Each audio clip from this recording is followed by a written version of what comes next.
15 कोटी रुपये ही मुखेड तालुक्यातल्या गावागावात स्वच्छता आणण्यासाठी सरकारी तिजोरीतून खर्च झालेली रक्कम आहे. स्वच्छ भारत मिशन अंतर्गत आणि 15व्या वित्त आयोगातून घनकचरा व्यवस्थापनाच्या नावाखाली गावागावात शेड उभे राहिले, पत्रे बसले, बोर्ड लागले, उद्घाटन झाले, फोटो काढले गेले आणि बिल पास झाली. पण प्रत्यक्षात पाहिलं तर कचरा उचलण्यासाठी ग्रामपंचायतकडे ना कामगार आहेत ना व्यवस्था. सरकारी यंत्रणेला माझा प्रश्न आहे, जर गावात व्यवस्थाच नव्हती, जर कामगारच उपलब्ध नव्हते, तर मग कोट्यावधीच्या घंटागाड्याची खरेदी आणि शेड बांधण्याला मंजुरी का दिली गेली? हे नियोजन होतं की फक्त बिल पास करून टक्केवारी वाटून घेण्याचा प्रकार होता? तालुक्यात घनकचरा व्यवस्थापनाची यंत्रणा बंद आहे. घंटागाड्या धूळ खात पडल्यात, पण पंचायत समितीच्या दप्तरात मात्र हे सर्व प्रकल्प सुरू असल्याचा शेरा मारला गेलाय. हे कुणी केलं गेलं? ज्या विस्तार अधिकाऱ्यावर या प्रकल्पाची पाहणीची जबाबदारी होती त्यांनी केलं का? साहेब, तुम्ही कधी या गावात जाऊन पाहिलं का हो? जर पाहिलं असेल तर मग हे शेड रिकामे का आहेत? आणि जर पाहिलं नसेल तर मग हे अहवाल तयार कसे झाले? तालुक्यातले हे घनकचरा व्यवस्थापन म्हणजे फक्त शेड बांधणे नव्हतं, तर तो टक्केवारीचा एक मोठा खेळ होता. गावागावात ज्या कंत्राटदारांनी ही कामं घेतली ते नक्की कोण आहेत? साधी विटाची भिंत बांधायला आणि पत्रा टाकायला 4 लाख रुपये का मोजले गेले?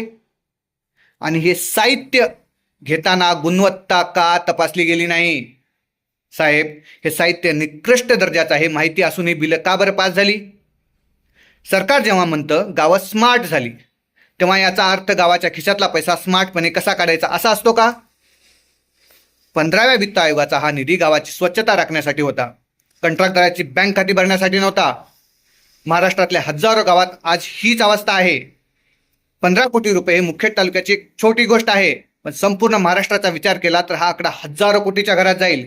मग या हजारो कोटीच्या घनकचरा व्यवस्थापनाचं नक्की झालं काय?